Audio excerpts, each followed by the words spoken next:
ఆంధ్రప్రదేశ్ ప్రభుత్వ ఆధ్వర్యంలో స్వర్ణాంధ్ర స్వచ్ఛాంధ్ర పథకంలోని అక్టోబర్ నెల ప్రత్యేక అంశంగా శుభ్రమైన గాలిను గుర్తించి గాలి కాలుష్యాన్ని తగ్గించేందుకు ప్రజల్లో అవగాహన కల్పించే కార్యక్రమాలు చేపట్టారు.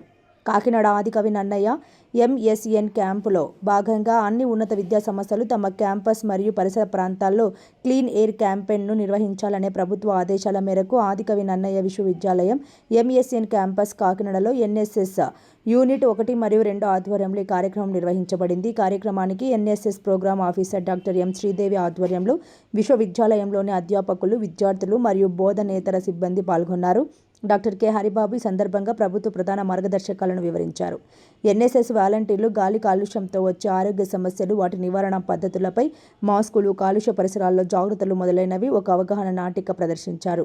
తదుపరి తక్కువ కాలుష్య ఉద్గార వాహనాల వినియోగం, కార్ పూలింగ్, సైకిల్ మార్గాల ప్రాముఖ్యతను వివరిస్తూ విద్యార్థులు ప్రత్యూష, ఏంజల్, సుప్రియ, సౌమ్య, దుర్గా, సాహిత్య, శివ ద్వారా తమ అవగాహన చిత్రాలను ప్రదర్శించారు. ఈ కార్యక్రమంలో ప్రిన్సిపల్ ప్రొఫెసర్ ఎస్ ప్రశాంతి మాట్లాడుతూ ఇలాంటి కార్యక్రమాలు ప్రభుత్వ లక్ష్యాలను ప్రజల్లోకి తీసుకెళ్లడమే కాకుండా విద్యా సంస్థల సామాజిక బాధ్యతను ప్రతిబింబిస్తాయి. విద్యార్థులు, అధ్యాపకులు గాలి నాణ్యతపై జాగ్రత్తగా ఉండి పర్యావరణ రక్షణలో భాగ్యం కావాలని అన్నారు.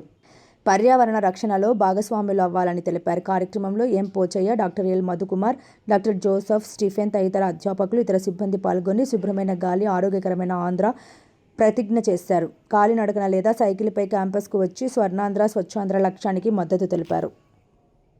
మనందరం పబ్లిక్ ట్రాన్స్పోర్ట్ యూజ్ చేద్దాం. ఓన్ వెహికల్స్ అన్నది యూజ్ చేయొద్దు. ఒకవేళ షార్ట్ డిస్టెన్స్ ఎక్కడికైనా వెళ్ళాలనుకుంటే బై వాక్ గానీ బై సైకిల్స్ మీద గానీ వెళ్దాం.